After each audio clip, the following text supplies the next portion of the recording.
and don't forget what the Reverend called the small people.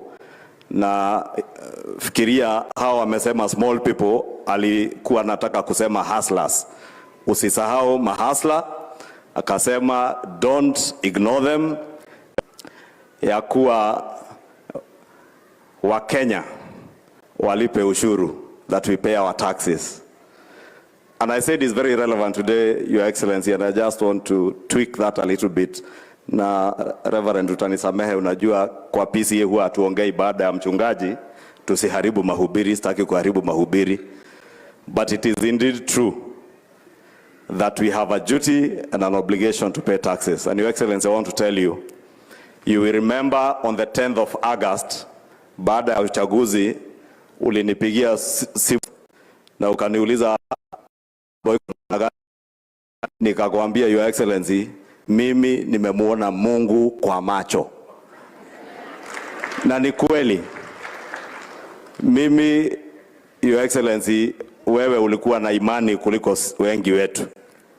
Na tulikuwa tumepigwa, tumefinywa, tumeteswa, tukateseka, tukakaa watu hawana maana. Lakini wakati matangazo ya uchaguzi yalianza kutangazwa, nikaongea na ndugu yangu Dende Nyoro, akaniambia Murang'a 100% MCAs, all MPs ni UDA. Kwetu Kiambu nikahesabu hivyo. Kura ya rais tulikuwa tumepata takrimu. Na nikaona tumeshinda. Mimi sikuona sisi. Sikuona uwezo wa mtu mwingine isipokuwa Mwenyezi Mungu. Na ndio nilikuambia usiku huo, nimemuona Mungu kwa macho. And we join you to give thanks because indeed this was the work of God and nobody else. And we are not ashamed to continue traversing the country, giving thanks to the Almighty God. Your Excellency, we have been told, don't ignore the small people or the hustlers and listen to them. Those who are ahead of you ignored the hustler nation. The hustler nation spoke in your favor, guided by God. But I also ask you, in tweaking that a bit, Your Excellency, please ignore the big people. Don't ignore the hustler nation, don't ignore the small people, but ignore the big people. I have seen very big people in this country now threatening us that they will ask people from some regions that if development is not taken to them, not to pay taxes. I want to ask all Kenyans. The Reverend today has told us that God reigns in love, in justice, and in truth. It is only just, Your Excellency, as you have purposed, you will take development to every corner of this country. And therefore I want to ask all Kenyans to also ignore those who think they are big people, asking Kenyans and inciting them not to pay taxes because they want your government to fail. I want to invite Kenyans, let us pay our taxes. Tukumbuke mambo yaliyosemwa na mzee Mwai Kibaki, kulipa ushuru ni kujitegemea.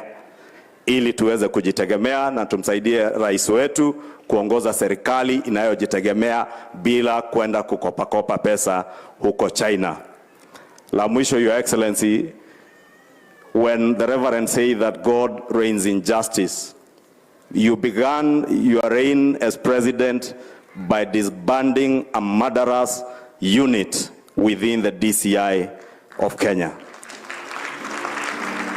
And I've also had a number of people who believe they are big criticize you, asking where you got the report to disband that unit. Because we serve a God who believes and who reigns in justice, Your Excellency, continue ensuring that you reinstate the rule of law in this country, that no other Kenyan in the history of our land will be murdered by anybody because they are policemen or they are DCI officers or they are suspected of whatever crime. Anyone who is suspected of any criminal activity must be arrested, taken before court, and we follow the rule of law, and they also get justice as Kenyans get justice. I want to encourage you, Your Excellency, usiuziwe uoga. Kama hatukuuziwa siku ile, sasa mtu asikuuzie uoga kukutisha ati ataambia watu wasilipe ushuru. Hawa wa Kenya wamekupea mamlaka ya kuokota ushuru, uwafanyie kazi wote bila ubaguzi. And because we know you are a Christian who believes that God reigns in justice, you will be just to the entire republic. Kwa hayo mengi, Mungu akubariki na tubariki sisi wote. Kwa kanisa, nitawauliza tafadhali, since His Excellency said we are prayed into victory, please prayers into that sponsored success from the Almighty God. With those many remarks, Your Excellency, it is now my singular honor to invite the one and only governor of Murang'a County, the great Kang'ata wa Maroa.